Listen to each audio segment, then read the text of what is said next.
Hello and welcome to the class. In this class, we are going to learn about chapter 3rd of Indian Trust Act 1882, जिसमें की बात की गई है duties and liabilities of trustees की। देखिए, जो ड्यूटीज़ एंड लाइबिलिटीज़ की बात की गई है सेक्शन 11 से लेके सेक्शन 30 तक की गई हैं। टोटल सेक्शन हमारे पास इतने हैं, लेकिन आज इस क्लास में हम सेक्शन 11 से लेके सेक्शन 20 तक पढ़ेंगे। तो शुरू करते हैं सेक्शन 11 से। पहली ड्यूटी जो ट्रस्टी की बताई गई है वो है टू एग्जीक्यूट द ट्रस्ट, यानी कि हर ट्रस्टी को एग्जीक्यूट करना है ट्रस्ट। और वो ट्रस्ट एग्जीक्यूट कैसे करना है? एग्जीक्यूट इस तरीके से करना है ताकि जो ऑथर ने पर्पस डिसाइड किया है, वो जो पर्पस है किसका, ऑथर के द्वारा डिसाइड किया गया ट्रस्ट का, वो पूरा हो जाए और जो डायरेक्शंस ऑथर ने दी हैं उस पर्पस को पूरा करने के लिए उस डायरेक्शन के अकॉर्डिंग ही वो पर्पस जो है वो पूरा होना है।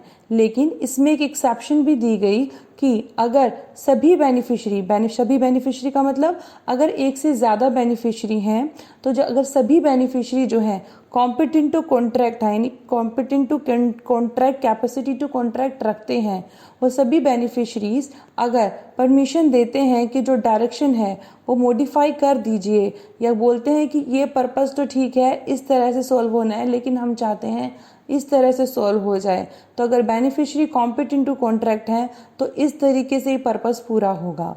लेकिन अगर बेनिफिशरीज कॉम्पिटेंट टू कॉन्ट्रैक्ट नहीं है तो जो कोर्ट होंगे, कोर्ट ऑफ ओरिजिनल जुरिस्डिक्शन, उनके अकॉर्डिंग चलेगी बात। यानी इनकॉम्पिटेंट टू कॉन्ट्रैक्ट अगर पार्टीज हैं तो कोर्ट की जुरिस्डिक्शन के अकॉर्डिंग चलेगा मॉडिफिकेशन होना है या नहीं होना है।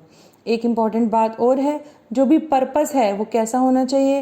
वो पर्पस इस तरीके का होना चाहिए कि वो इलीगल ना हो, वो कुछ भी इम्प्रैक्टिकेबल ना हो, और वो कुछ भी जो है इंजरियस टू क्या हो, बेनिफिशियरी नहीं होना चाहिए।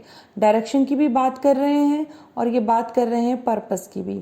सेक्शन 11 में जो बात की गई वो बात की गई स्पेसिफिकली डायरेक्शन की, कि डायरेक्शन जो है वो कैसी होनी चाहिए, लीगल होनी चाहिए, प्रैक्टिकेबल होनी चाहिए, और जो कि बेनिफिशियल टू बेनिफिशियरी है ऐसा होना चाहिए।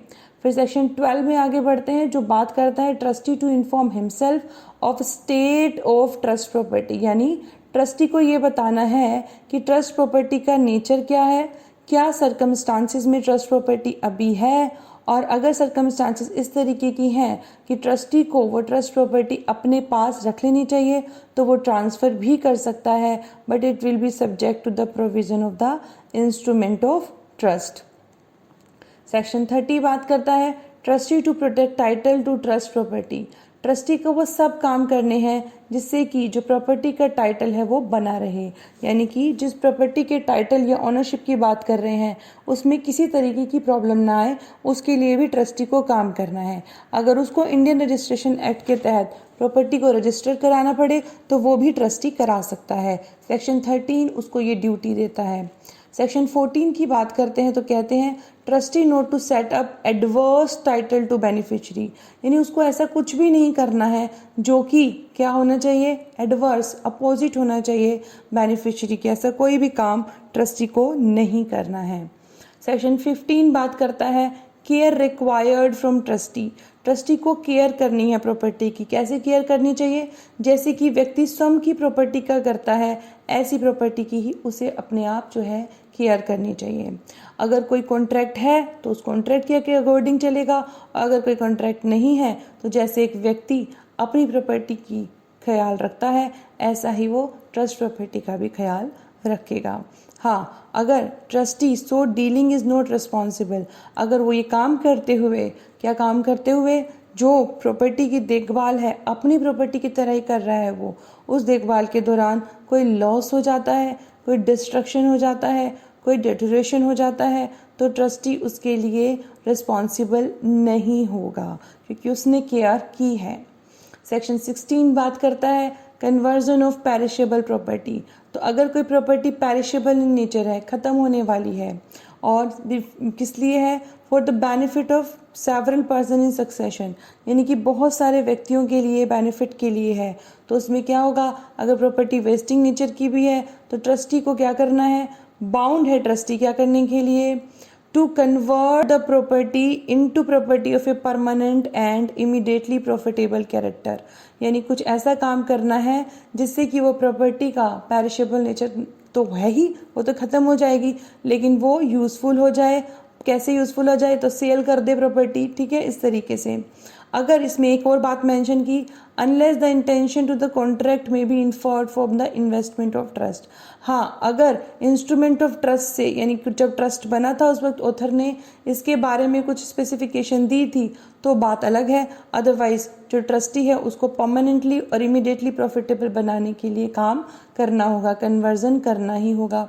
एग्जाम्पल से समझिए, ए जो है एक व्यक्ति है जो ट्रस्ट बनाता है, कैसे? पहले बी के लिए एक प्रॉपर्टी रखता है और ट्रस्ट बनाता है सी में, यानी सी को ट्रस्टी बनाता है अपने कुछ हाउसेस और अपने फर्नीचर के लिए। सी के मरने के बाद डी काम करेगा, ऐसा उसने बोला।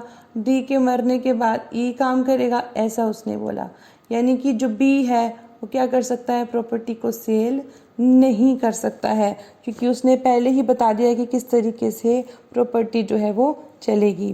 फिर आता है trustee to be impartial, trustee को इम्पार्शियल होना है। अगर कोई प्रॉपर्टी बहुत सारे बेनिफिशरी के लिए है तो एक के एडवांटेज की तरफ काम करते हुए दूसरे को डिसएडवांटेज वो नहीं दे सकता। सेक्शन 18 बात करता है ट्रस्टी टू प्रिवेंट वेस्ट। अगर कोई ट्रस्ट इस तरीके से क्रिएट किया गया है कि वो बहुत सारे व्यक्तियों के लिए है और one of them is in the possession of trust property, if he commits or threatens to commit any act which is destructive or permanently injurious thereto, the trustee is bound to take measure to prevent such act. मतलब अगर कोई व्यक्ति ऐसा है जो कि beneficiary में से ही है और ट्रस्ट की प्रॉपर्टी को नुकसान पहुंचाना चाहता है, तो ट्रस्टी की ड्यूटी है, लायबिलिटी है कि वो ऐसे मेजर ले कि वो नुकसान ना पहुंचा पाए। सेक्शन 19 बात करता है अकाउंट्स एंड इंफॉर्मेशन की।